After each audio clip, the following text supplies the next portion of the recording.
அன்பு கொண்டு வருபவர்க்கு ஒன்று உரைக்கிறான். அன்பு கொண்டு வருபவர்க்கு ஒன்று உரைக்கிறான்.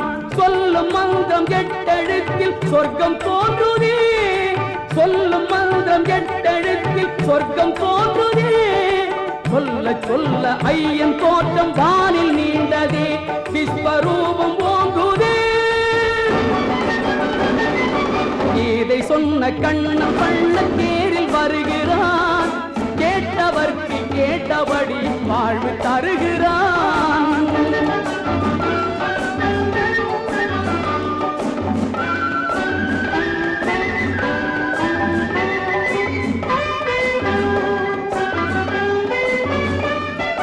பார்த்தனுக்கு பாடம் சொன்ன தீர்த்தன் வருகிறான். பசித்தவர்க்கு விருந்தளிக்க அமுது கொணர்கிறான்.